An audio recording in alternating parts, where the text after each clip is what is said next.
আমি নাকি বিপদকে সবসময় ঠিকানা দিয়ে থাকি। জামাই যদি এই কথা ঠেস মেরে বলে দেয় সেটা কি সহ্য করা যায়? আপনারাই বলুন। হ্যালো সবাইকে, আপনারা সবাই কেমন আছেন? আশা করি সবাই খুব ভালো আছেন। আমিও বেশ অনেকটা ভালো আছি। মাঝে মাঝে কিছু বিপদ এমনভাবে অ্যাটাক করে যেটা বলার মতো নয়। সেই বিপদগুলো সামলিয়ে ওঠা বা স্থির হওয়া সত্যিই অনেকটা কঠিন। সকালবেলায় যে নাস্তাটা দিয়ে শুরু করে নিলাম, সকালবেলা ডিম সিদ্ধ করলাম আর শ্রদ্ধার জন্য নাস্তা তৈরি করে নিছি। এদিকে কালকে ডিম আনা হয়েছিল, ডিম একদমই শেষ হয়ে গেছিল। কালকে রাতে আমি ডিমগুলো ক্লিন করে নিয়েছি আর এই যে জল ঝরে গেছে আজকে ফ্রিজে রেখে দিচ্ছি। আর শ্রদ্ধার বাবা হচ্ছে প্রচন্ড পরিমাণ রেগে যাচ্ছে, কারণ কয়েকদিন আগে আমার ফোনটা নষ্ট হয়ে গেছিল। ফোনটা যদিও আমার মেয়ে হচ্ছে জলে ফেলছিল, ওই জন্য পাওয়ার আইসি চলে গেছিল। তারপরে কালকে রাতেই আবার হচ্ছে টিভিটা নষ্ট হয়ে যায়, আর এ নিয়ে হচ্ছে প্রচুর পরিমাণ রাগারাগি করতেছিল, কারণ টিভিটা মেকারের কাছে নিয়ে যাওয়া মানেই প্রায় 8 থেকে 9 হাজার টাকা খরচ করতে হবে। এই নিয়ে প্রচুর পরিমাণ রাগ ছিল, কিন্তু কি আর করার। এদিকে মেয়েকে নিয়ে বাইরে গেছে মেকার ডাকে নিয়ে আসার জন্য, কারণ আমাদের টিভিটা যেহেতু দেয়ালে লাগানো, তাই হচ্ছে মেকার ছাড়া খোলা কোনোভাবেই সম্ভব না। আর নিজে খুলতে গেলে একটু রিস্ক হয়ে যায়, আর শ্রদ্ধা সবসময় শুধু টানাটানি করে কোনো কাজে করতে ধরলে, তাই ওই যে মেকারকে ডাকতে গেছে। ওইদিকে শ্রদ্ধার বাবা আসার সময় পুরি নিয়ে আসছিল, পরে আমি ডিম ভেজে নিলাম। আর শ্রদ্ধার বাবাকে নাস্তা দিব, একটা দুধ গরম করে নিলাম, আপেল দিলাম, কলা দিলাম, দিয়ে এই যে একটা ডিম সেদ্ধ করে দিলাম। নাস্তাটা খেয়ে শ্রদ্ধার বাবার মেকারের কাছে টিভি নিয়ে যাবে।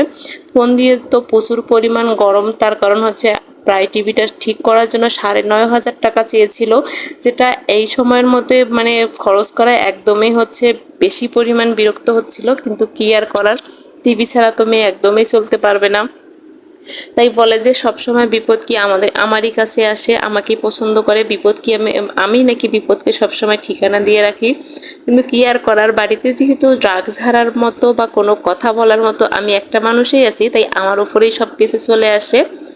যাই হোক, কি আর করার, দুপুরবেলা হচ্ছে রান্না বান্না সেরকম করলাম না, কারণ শ্রদ্ধার বাবা বাইরে গেছে টিভি নিয়ে আসতে, আর টিভিটা যেহেতু বসে থেকে ঠিক করে নিয়ে আসবে, তাই শ্রদ্ধাকে ধরার মতো কোনো লোক ছিল না। আর আমি যেহেতু ভিডিও করব, তাই ফোনটাও ওকে দিতে পারবো না। তাই আমি হচ্ছে প্রায় অনেকটা দেরি করলাম। এদিকে শ্রদ্ধার বাবা যখন চলে আসলো, তারপরে যে পেঁয়াজ দিয়ে পটল ভাজি করে নিলাম। গতকালে করলার তরকারি ছিল, সেইটা গরম করে নেব, আর একটু হচ্ছে ডিম ভেজে নেব, আর ভাতের মধ্যে আলু দিয়েছি ভর্তা করে নেব। এর মধ্যে হচ্ছে আমার এক মাসি হচ্ছে কাঁঠালের তরকারি পাঠিয়েছে, ওগুলো দিয়ে আমরা আজকে খাবারটা খেয়ে নেব। তারপর শ্রদ্ধার বাবা আমাকে যাওয়ার সময় বলছিল যে মাছ রান্না করার জন্য, কিন্তু মাছ রান্না করতে গেলে মাছ পরিষ্কার করতে হবে। এখন তো পরিষ্কার করা আছে, কিন্তু ভেজানোর কথা একদমই আমার মনে ছিল না, তাই মাছ আর হচ্ছে ভাজতে পারি নাই। সেটা নিয়েও অনেকটা রাগারাগি হলো, কিন্তু কি আর করার। যাই হোক, বাড়িতে অপশন যেহেতু আমি একাই আছি, তাই আমাকে তো সহ্য করতেই হবে।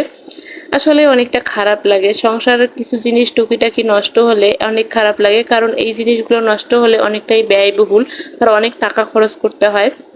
তাই সব মিলে রাগের উপর ছিল, কিন্তু কি আর করার। তো আজকের মতো এ পর্যন্ত। সবাই ভালো থাকবেন, সুস্থ থাকবেন, টাটা, বাই বাই।